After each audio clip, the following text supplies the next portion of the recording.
bonjour à tous. Donc plus près, on m'entend tous bien, c'est bon. On en a un peu parlé en introduction, le marché de la construction fait face à deux enjeux majeurs avec les essences et les ressources. Le fait de mieux utiliser, de mieux valoriser des ressources locales, notamment le feuillu, le chêne par exemple, et aussi s'adapter au contexte actuel qui exige de plus en plus de choses, notamment dans un contexte normatif où un contexte normatif qui est historiquement peu favorable à l'usage du feuillu, par exemple. Donc, je suis Thibault Louvet, ingénieur en structure, bois et prescripteur. Et avec Batichène, on vous propose une solution innovante pour repousser un peu ses limites, adapter et mieux utiliser le contexte normatif pour proposer des solutions innovantes pour les projets de construction et de structure. On verra avec Batichène donc les performances, les caractéristiques du produit, sa fabrication, ses utilisations, et on verra rapidement deux exemples pour mieux appréhender, voir son potentiel.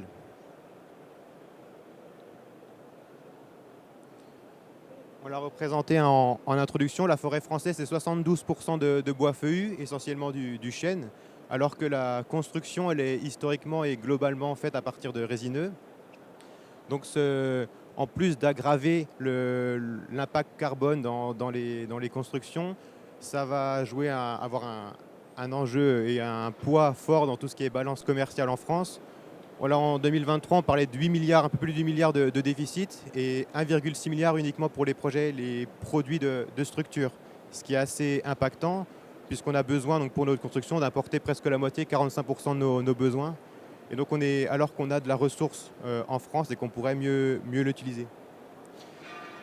On parle de ressources de bois d'œuvre. Alors, la ressource, elle est là, de 2,8 milliards de mètres cubes en France. Mais la part en feuillu et en chêne, elle est assez faible, due à la qualité des bois, seulement 400 millions. Et ces bois de très bonne qualité, ils ont déjà des débouchés, la menuiserie, la tonnellerie, par exemple.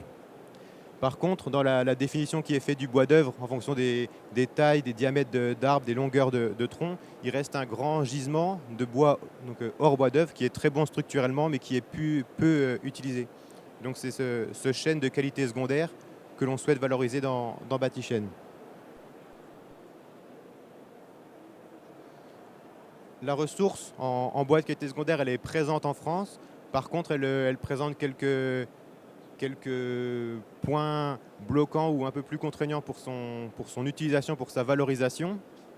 Le bois, il est un peu plus flexueux, ce qui fait que pour l'optimiser, pour le déligner, il va y avoir plus de pertes que dans du bois plus droit de meilleure qualité. Donc il y aura des rendements assez faibles. De la même façon, le bois de qualité secondaire, il est un peu plus noueux que les autres. Donc on va devoir purger les défauts pour avoir de la matière qui soit performante, mais donc un coût de process qui sera aussi un peu plus élevé. Et ensuite, dans le contexte et les points qui étaient bloquants à l'initiative de ce projet, le contexte normatif, historiquement plutôt orienté sur la construction pour le bois résineux, et qui fait que donc, pour mettre un produit sur le marché, on va devoir le classer mécaniquement, assurer ses caractéristiques. Et donc, une étude qu'on avait faite en 2017 montrait que sur un lot de bois, en le classant visuellement, on allait rejeter presque 70% des bois, alors qu'en le testant réellement, en voyant ses vraies caractéristiques, on voyait que presque donc 90%, 88% étaient classés et qu'on avait seulement 12% de rejet. Donc on voit qu'au niveau des normes, elles ont du mal à appréhender les spécificités du bois feuillu et du chêne. Et donc il y a un enjeu à travailler là autour. Donc c'est ce qu'on fait avec Batichène, prendre le problème à bras le corps pour l'améliorer, améliorer le contexte, faire avancer la filière. D'un point de vue technologique, déjà, donc avec nos partenaires, essayer de développer des machines qui puissent mieux appréhender les spécificités du chêne, donc mieux les repérer, les analyser, donc grâce à des scanners, grâce à l'intelligence artificielle, aller chercher les caractéristiques, pouvoir caractériser le bois, trouver où sont les meilleures caractéristiques pour avoir des meilleurs rendements.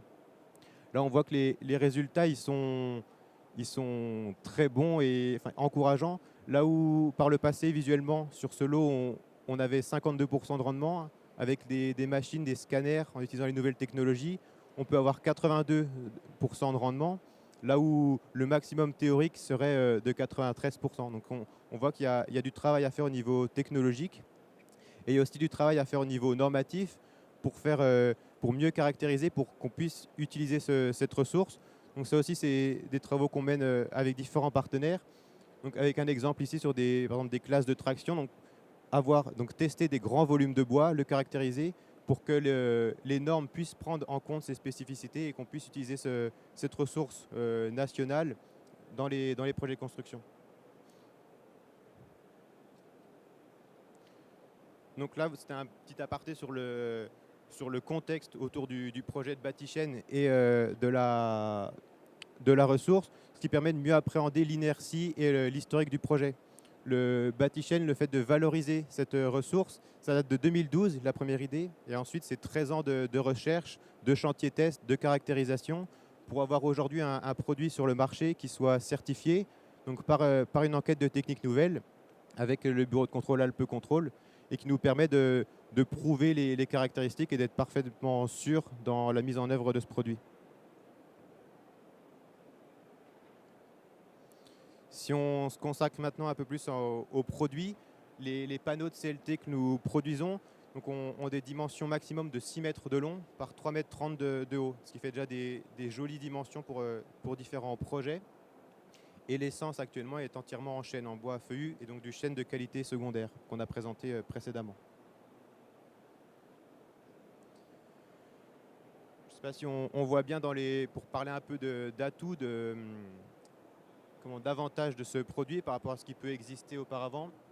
Ce qui est indéniable avec le chêne, ça va être le côté esthétique. Le but, c'est d'avoir un panneau qui soit visible dans la construction, que ce soit des parements de murs qui soient finis, visibles, ou des planchers avec déjà une sous-face ou un plancher fini en chêne, directement dès la mise en œuvre. On peut aussi parler de toutes les caractéristiques plutôt liées aux matériaux. Le bois, de façon générale, joue un très bon rôle dans tout ce qui va être qualité de l'air, la régulation de l'hygrométrie. Et donc le chêne, avec une forte densité, accentue encore plus cette inertie et ce bien-être. Dans les caractéristiques plutôt mécaniques du produit, on parle du chêne comme un bois très rigide, très dur, donc ce qui va se retrouver dans la structure, avec notamment de l'amélioration des caractéristiques en plancher où on va pouvoir limiter les déformations par rapport à d'autres essences plutôt résineuses. On en parlait en introduction sur la ressource, le fait de promouvoir des essences locales. Le but, donc aussi des avantages de ce produit, c'est de valoriser un contexte circulaire avec des approvisionnements locaux, donc 100% français, et même plus que ça, c'est à peu près 150 km autour de notre scierie, donc ce qui fait un rayon d'approvisionnement très, très faible et donc des impacts sur les projets qui sont très bons. Le chêne, comme d'autres essences, et plus particulièrement le chêne, a une très forte densité. Au niveau stockage carbone, par exemple, il va stocker beaucoup plus de CO2, ce qui est aussi un point non négligeable pour la construction. Notre ligne de production, elle est très, très flexible, ce qui fait qu'on produit des panneaux uniquement sur mesure. Il n'y a aucune chute, ce n'est pas un standard que l'on va après vendre ou stocker. C'est vraiment de la production sur mesure en fonction des projets d'architecture, ce qui permet d'optimiser, d'avoir une utilisation efficiente de la matière et surtout au niveau du coût de vendre uniquement le bois utile et pas avoir de chutes qui seront ensuite broyées ou non utilisées. Et donc on parlait de valorisation de bois locaux, donc voilà, c'est tout un écosystème, toute une chaîne de valeur qui est recentrée en France et voilà ce qui est vraiment un plus sur ce produit.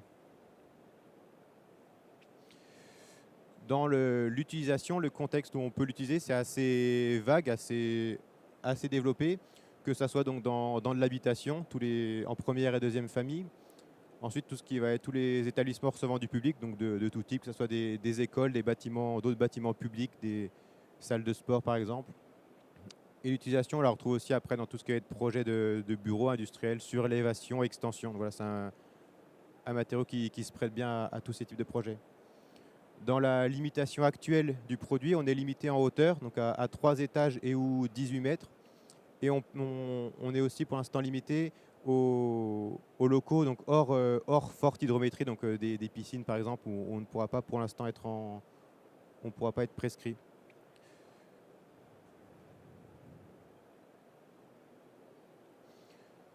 Pour montrer un peu l'intérêt et ce qu'on peut faire avec ce produit, deux exemples de chantier.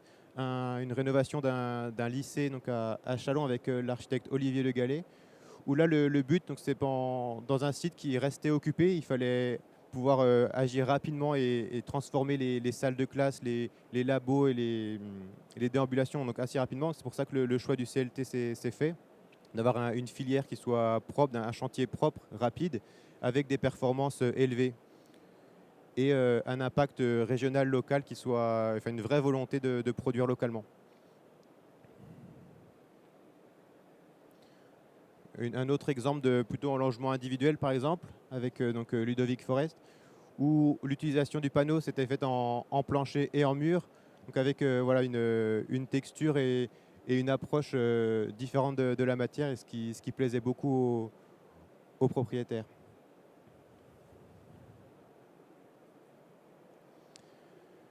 Donc vous l'avez un peu compris au travers de cette présentation.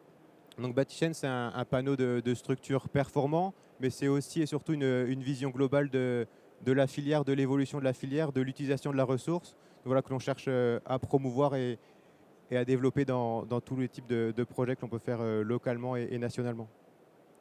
Donc si vous avez d'autres questions, j'aurai plaisir à y répondre ou après à vous accompagner sur tout type de projet. Merci beaucoup.